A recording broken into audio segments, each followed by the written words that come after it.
Hello everyone, it's me again. Welcome back to this lesson where we're going to talk about bearing. And in AS 1720.1, you can find all the details about bearing in clause 3.2.6. Bearing strength is related directly to the crushing strength of the fibers. If you look at this image, you can see that the circles show points where the bearing of one member onto the other will cause compression and therefore some deformation in the member. One member is going to be compressed perpendicular to the grain and the other member will be compressed parallel to the grain.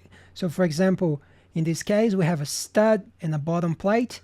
The bottom plate will be compressed perpendicular to the grain and the studs will be compressed parallel to the grain. This is the equation for bearing perpendicular to the grain, and the new variables introduced are in red color, which are K7, FP, and AP. AP is the bearing area for loading perpendicular to the grain, though, so that's the width of the member times the length of bearing on the supporting member, and FP is the characteristic value in bearing perpendicular to the grain. Bearing perpendicular to the grain is important for beams. Okay, so you can see on these images the crushing immediately below the bearing. And these orange diagrams are the stress distribution under bearing. These two images at the top are pretty much the same as these images at the bottom.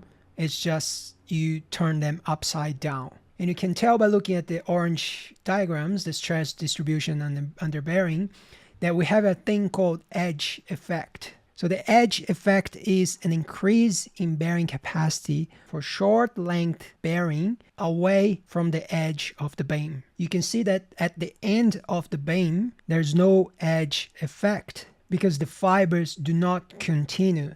The fibers here do not continue all the way over. On the bearings over support within the length of the beam or bearing under concentrated load within the length of the beam, you can see that the fibers continue over to the other sides. So you've got a crushing immediately under that load or over the support, and then you have a local bending that load or of the edge of the support. So AS 1720.1 uses K7 to model this increase in bearing capacity. So basically they've done a bunch of tests with the full length specimen and came up with some values for K7. If the beam is bearing at the edge, more precisely less than 75 millimeters from the edge, K7 equals 1. Where there is more than 75 millimeters clearance from the edge, you can find K7 in this table, and that means we're gonna have like a little increase in capacity for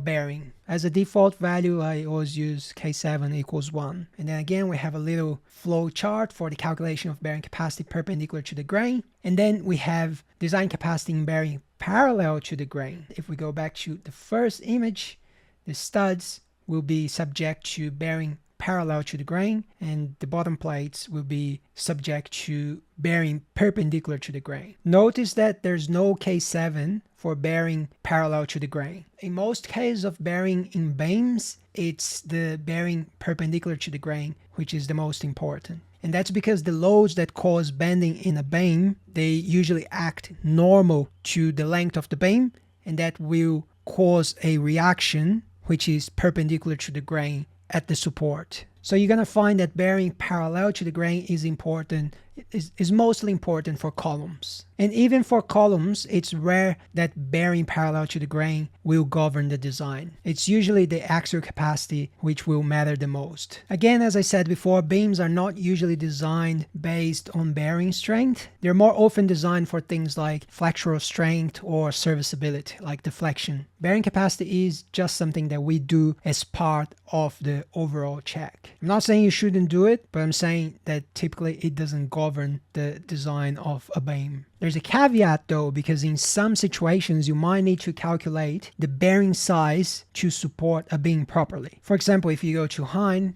and then you see that we have a 90 millimeters length of support at each end, and then if we click on that and maybe just let's reduce that to 30. See, even Hein has a note saying that the minimum end bearing length is 45 millimeters.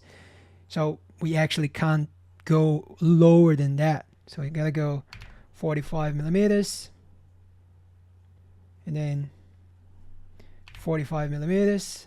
So if we run a design for the bearing length of 45 millimeters and come to report, scroll down to the results, and then we're gonna have reaction bearing. The control value is 17 kilonewtons. Now if we go back to 90 millimeters, let's say it's a stud 90 millimeters wide, click design, report, and scroll down to the same results. Now we've got like a control value of 34 kilonewtons. So you still have to have a certain area of bearing for the beam. And what you can do is just come back to this equation and solve this equation to find the bearing area, which then would be the reaction divided by phi divided by K1 divided by K4 divided by K6 divided by K7 divided by FP, and then that will be equal to the area required for that beam to bear on the element, and then the width of the beam times the length, that's going to be the area that you need. That's pretty straightforward because we already know the phi factor K1, K4, K6, and then K7, let's say it's equal to 1, and then FP, it's all in the tables. So it's pretty easy to find the bearing area. All the properties that we learned so far you can find in the standards or from the manufacturer specifications, or you can even go to Hein and then go to product control. Then let's say you got Hein LGL, and then you click on show engineering properties. You're gonna find all the properties that you need to design for bending, shear, bearing, compression, tension, all the design checks that you have to do. You've got the properties in these tables. All right, that was pretty much it. So in the next lesson, we're going to talk about deflection, and then that's going to be the last lesson for this module of overview of timber design. And I'll see you in the next lesson.